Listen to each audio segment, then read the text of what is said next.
ஓம் சாந்தி. 24/7/24 சாகார முரளி. இன்று சிவ பகவான் கூறுகிறார், இனிமையான குழந்தைகளே, தந்தையிடம் ஹோல்சேல் வியாபாரம் செய்ய கற்றுக்கொள்ளுங்கள்.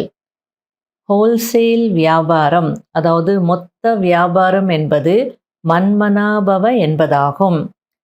அப்பாவை நினைவு செய்ய வேண்டும் மற்றும் செய்விக்க வேண்டும். மற்றதனைத்தும் ரீட்டைல், அதாவது சில்லறை வியாபாரம் ஆகும். கேள்வி: தந்தை தன்னுடைய வீட்டில் எந்த குழந்தைகளை வரவேற்பார்? பதில்: எந்த குழந்தைகள் மிக நல்ல முறையில் தந்தையின் வழிப்படி நடக்கிறார்களோ, வேறு யாரையும் நினைவு செய்வதில்லையோ, தேகம் உட்பட தேகத்தின் அனைத்து சம்பந்தங்களிலிருந்து புத்தியை நீக்கி ஒரு தந்தையை நினைவு செய்கிறார்களோ, அப்படிப்பட்ட குழந்தைகளை தந்தை தன்னுடைய வீட்டில் வரவேற்பார். இப்பொழுது தந்தை தன்னுடைய குழந்தைகளை மலர்களாக ஆக்குகிறார். பிறகு மலர்களாக இருக்கும் குழந்தைகளை தந்தை தன்னுடைய வீட்டில் வரவேற்பார். ஓம் சாந்தி. குழந்தைகள் தங்களுடைய தந்தை மற்றும் சாந்தி தாமம் சுகதாமத்தின் நினைவில் அமர வேண்டும். ஆத்மாவானது தன்னுடைய தந்தையை தான் நினைவு செய்ய வேண்டும். இந்த துக்க தாமத்தை மறந்துவிட வேண்டும். இது தந்தை மற்றும் குழந்தைகளின் இனிமையான சம்பந்தம் ஆகும். இப்படிப்பட்ட இனிமையான சம்பந்தம் வேறு எந்த தந்தையிடமும் ஏற்படாது. சம்பந்தமானது முதலில் தந்தையிடம், பிறகு ஆசிரியரிடம், பிறகு குருவிடம் ஏற்படுகிறது. இப்பொழுது இங்கு இந்த மூவரும் ஒருவராக இருக்கிறார். இதுவும் புத்தியில் நினைவிருக்க வேண்டும். இது குஷிக்கான விஷயம் அல்லவா? ஒரே ஒரு தந்தை கிடைத்திருக்கிறார். மிக எளிமையான வழியை கூறுகிறார். மற்றபடி தாராளமாக நீங்கள் ஊரை சுற்றி பார்க்க செல்லுங்கள். ஆனால் இந்த விஷயங்கள் நினைவிருக்க வேண்டும். இங்கு உங்களுக்கு வேலை விவகாரங்கள் எதுவும் இல்லை. வீட்டில் அமர்ந்திருக்கிறீர்கள். நினைவு செய்வதினால் குஷியின் அளவு அதிகரிக்கிறது. பாபா நம்மை வீட்டில் வரவேற்பார், ரிசீவ் செய்வார் என்பது குழந்தைகளின் புத்தியில் இருக்கிறது. நம்ம யார் வீட்டுக்காவது போகிறோம், ஏதாவது ஃபங்க்ஷனுக்கு போகிறோம், வாங்க வாங்க அப்படின்னு வரவேற்கிறாங்க அப்படின்னா எவ்வளோ குஷி இருக்கும் இல்லையா? ஆகையால் இன்று முழு நாள் இந்த குஷியில் இருக்கணும். நம்மளை பாபா ரிசீவ் செய்வார், வரவேற்பார், வீட்டில் வரவேற்பார், அந்த ஒரு குஷியில் இருக்கணும். ஆனால் யார் நல்ல முறையில் தந்தையின் வழிப்படி நடக்கிறார்களோ, வேறு யாரையும் நினைவு செய்வதில்லையோ, அவர்களை வரவேற்பார். ஆகையால் தேகம் உட்பட தேகத்தின் அனைத்து சம்பந்தங்களிலிருந்து புத்தியை நீக்கி என் ஒருவனை மட்டும் நினைவு செய்ய வேண்டும். பக்தி மார்க்கத்தில் நீங்கள் நிறைய சேவை செய்தீர்கள். ஆனால் திரும்பி செல்வதற்கான வழி கிடைக்கவே இல்லை. இப்பொழுது தந்தை எவ்வளவு எளிமையான வழியை கூறுகிறார். குழந்தைகளாகிய நீங்கள் நீண்ட காலமாக தந்தையை அழைத்தீர்கள். இப்பொழுது தந்தையை வரவேற்று இருக்கிறீர்கள். அதாவது பக்தி மார்க்கத்தில் நீண்ட காலமாக வாங்க வாங்க வாங்கன்னு கூப்பிட்டோம். கடைசியில் பாபா வந்துட்டார். எவ்வளோ சந்தோஷமாக இருக்கு. அப்போ எப்படி வரவேற்பீங்க? அது பாபா சொல்லிட்டு இருக்கார். நீண்ட காலமாக கூப்பிட்டீங்க, இப்போ நான் வந்துட்டேன், என்னை நீங்கள் வரவேற்றுட்டீங்க அப்படின்னு என்ன அர்த்தம்? வாங்க பாபா, எங்களுக்கு வழி சொல்லுங்க, உங்களுடைய வழியில் நடப்பதற்கு நாங்கள் தயாராக இருக்கிறோம், காத்துட்ருக்குறோன்னு அர்த்தம். அதனால பாபா இப்பொழுது தந்தையை வரவேற்று இருக்கிறீர்கள் அப்படின்னு சொல்றார். நான் உங்களை மலர்களாக ஆக்கி பிறகு சாந்தி தாமத்தில் வரவேற்பேன் என்று தந்தை கூறுகிறார். இப்படியே அழுக்கழுக்கா நீங்க வந்துட்டீங்கன்னா பரந்தாமத்தில் நான் உங்களை வரவேற்க முடியாது. ஆகையால உங்களை மலர்களாக்கி அதுக்கப்புறம் சாந்தி தாமத்தில் உங்களை வரவேற்பேன் அப்படின்றார். நீங்களே யோசிச்சு பாருங்க. இந்த உலகத்துல கூட ஏதோ ஒரு பெரிய ஃபங்ஷன் நடந்துட்டு இருக்கு. பெரிய பெரிய ஆட்கள் எல்லாம் வந்துட்டு இருக்காங்க. நல்லா கிளீனா இருக்காங்க, நீட்டா இருக்காங்க. அந்த இடத்துல அழுக்கழுக்கா யாராவது வந்தாங்கன்னா, யாராவது வாங்கன்னு கூப்பிடுவாங்களா? இவங்க யாரு? இவ்வளோ அழுக்கா இருக்காங்களே! உள்ள விடலாமா? வேண்டாமான்னு தானே நெனைப்பாங்க.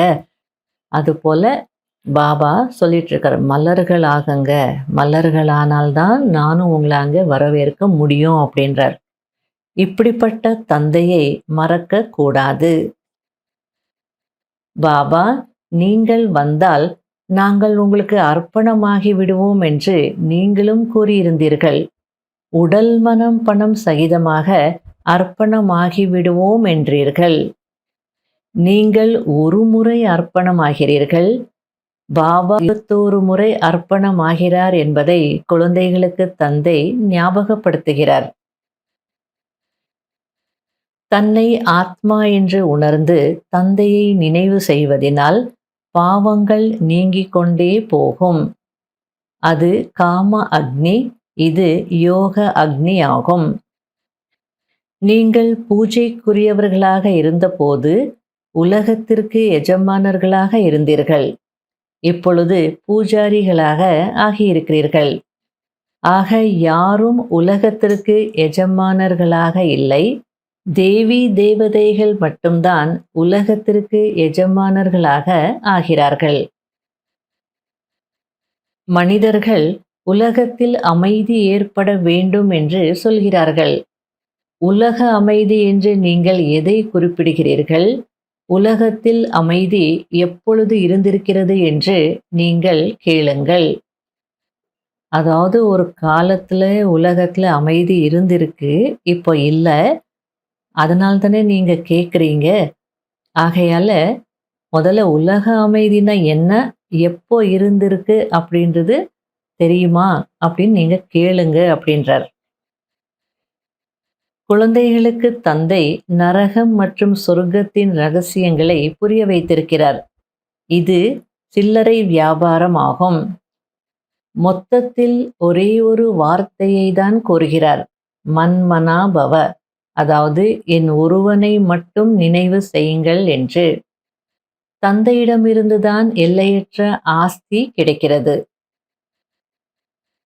என்னை நினைவு செய்தால் சாந்தி தாமம் மற்றும் சுகதாமத்திற்கான ஆஸ்தி கிடைக்கும் என்று தந்தை கூறுகிறார் என்று உங்களிடம் யார் வந்தாலும் சொல்லுங்கள். இது துர்கதி மற்றும் சத்கதிக்கான விளையாட்டு. யாருக்காவது இந்த விஷயத்தில் குழப்பம் ஏற்படுகிறது என்றால் என்னிடம் கேட்கலாம் என்று தந்தை கூறுகிறார். இந்த தேவி தேவதா தர்மம் மிகுந்த சுகம் கொடுக்கக்கூடியது. பிறகு இந்த துக்கம் இருக்காது என்று தந்தை கூறுகிறார். தந்தை உங்களை எவ்வளவு புத்திசாலிகளாக ஆக்குகிறார். இந்த லக்ஷ்மி நாராயணர் புத்திசாலிகள். எனவேதான் உலகத்திற்கே எஜமானர்களாக இருக்கிறார்கள். இதற்கு முன்பு நீங்கள் முட்களாக இருந்தீர்கள். இப்பொழுது மலர்களாக ஆகிக் கொண்டிருக்கிறீர்கள். அதனால்தான் பாபாவும் பூஜா மலரை கொண்டு வருகிறார். இவ்வாறு மலர்களாக வேண்டும் என்று அவரே வந்து மலர் தோட்டத்தை உருவாக்குகிறார். பிறகு ராவணன் முள்காடாக ஆக்குவதற்காக வருகிறான். எவ்வளவு தெளிவாக இருக்கிறது! இவை அனைத்தையும் சிந்தனை செய்ய வேண்டும். ஷிவ் பாபா குஷி மற்றும் குஷியற்ற நிலை, இந்த 2 நிலைகளிலிருந்தும் விடுபட்டவராக இருக்கிறார். சாட்சியாக நாடகத்தை பார்த்து கொண்டிருக்கிறார். பிறப்பு இறப்பு சக்கரத்தில் வருவதில்லை. வேறு யாரும் இதிலிருந்து விடுபட முடியாது, மோட்சம் அடைய முடியாது. இது ஏற்கனவே உருவாக்கப்பட்ட அழியாத நாடகம். ஒரு சிறிய ஆத்மாவில் முழு நடிப்பும் நிறைந்திருக்கிறது. இதுவும் அதிசயமாக இருக்கிறது. இந்த அழியாத நாடகம் ஒருபோதும் விநாசமாகுவதில்லை. நல்லது. இனிமையிலும் இனிமையான காணாமல் போய் கண்டெடுக்கப்பட்ட செல்ல குழந்தைகளுக்கு மாத் பிதா பாப் தாதாவின் அன்பு நினைவுகள் மற்றும் காலை வணக்கம். ஆன்மீக குழந்தைகளுக்கு ஆன்மீக தந்தையின் நமஸ்காரம். கடைபிடிக்க வேண்டிய முக்கியமான சாராம்சம். முதல் பாயிண்ட், எப்படி குழந்தைகளிடம் தந்தை அர்ப்பணமாகி விடுகிறார், அதேபோல் உடல் மனம் பணம் சகிதமாக ஒருமுறை தந்தைக்கு முழுமையாக அர்ப்பணமாகி 21 பிறவிகளுக்கான ஆஸ்தி அடைய வேண்டும். இரண்டாவது பாயிண்ட், பாபா கொடுக்கின்ற அழியாத விலை மதிக்க முடியாத பொக்கிஷங்களால் தன்னுடைய புத்தி என்ற பையை சதா நிறைத்து வைத்திருக்க வேண்டும். நான் பல கோடி மடங்கு பாக்கியசாலியாக இருக்கிறேன் என்ற குஷி மற்றும் போதையில் சதா இருக்க வேண்டும். வரதானம், பிராமண வாழ்க்கையின் ப்ராப்பர்ட்டி மற்றும் பர்சனாலிட்டி, அதாவது ஆஸ்தி மற்றும் ஆளுமையை அனுபவம் செய்ய வைக்கக்கூடிய விசேஷ ஆத்மா ஆகங்கள். பிராமணர் ஆகி இருக்கிறீர்கள் என்றால் இது மிக பெரிய பாக்கியம் என்று அனைத்து பிராமண குழந்தைகளுக்கு பாப் தாதா நினைவுபடுத்துகிறார். ஆனால் பிராமண வாழ்க்கையின் ஆஸ்தி சொத்து திருப்தியாகும், மேலும் பிராமண வாழ்க்கையின் ஆளுமை மகிழ்ச்சியாகும். திருப்தி என்ற ஆஸ்தி இருந்தது அப்படின்னா அந்த திருப்தியினால் ஏற்படக்கூடிய மகிழ்ச்சி அந்த தோற்றத்துல தெரியும் தானே அப்படின்றார். இந்த அனுபவத்தில் இருந்து ஒருபோதும் வஞ்சிக்கப்படக்கூடாது. நீங்கள் அதிகாரிகள். திருப்தியாக இருப்பது, மகிழ்ச்சியாக இருப்பது, இதிலிருந்து நீங்க வஞ்சிக்கப்படக்கூடாது. ஏன்னா அதை அடையிறதுக்கான அதிகாரம் அல்லது உரிமை உங்களுக்கு இருக்கு அப்படின்றார். வள்ளல், வரதானங்களை வழங்கும் வள்ளல் திறந்த மனதுடன் பிராப்திகளின் பொக்கிஷங்களை கொடுத்து கொண்டிருக்கிறார் என்றால் அதை அனுபவத்தில் கொண்டு வாருங்கள், மேலும் மற்றவர்களையும் அனுபவி ஆக்குங்கள். அப்பொழுதுதான் விசேஷ ஆத்மா என்று சொல்லப்படுவீர்கள். கடைசி நேரத்தை பற்றி யோசிப்பதற்கு பதிலாக கடைசி மனநிலையை பற்றி யோசியுங்கள். இன்றைய அவ்வியக்த சமிகை. இந்த நேரத்தில் கொடுக்கக்கூடிய வள்ளல், இப்படிப்பட்ட பரோபகாரி குரூப் தேவை. எப்படி நிறைந்திருக்கும் ராஜாக்கள் பிரஜைகளுக்கு கொடுக்கக்கூடியவர்களாக இருப்பார்கள்.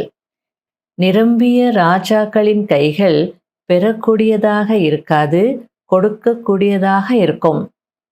குழந்தைகளாகிய நீங்கள் சொர்க்கத்தின் விஸ்வ மகாராஜாவாகி வள்ளல் ரூபத்தின் பாகத்தை நடிக்கக்கூடியவர்கள். எனவே இப்பொழுதில் இருந்தே அதே சம்ஸ்காரத்தை தனக்குள் நிரப்பிக் கொள்ளுங்கள். ஓம் சாந்தி.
சேரும்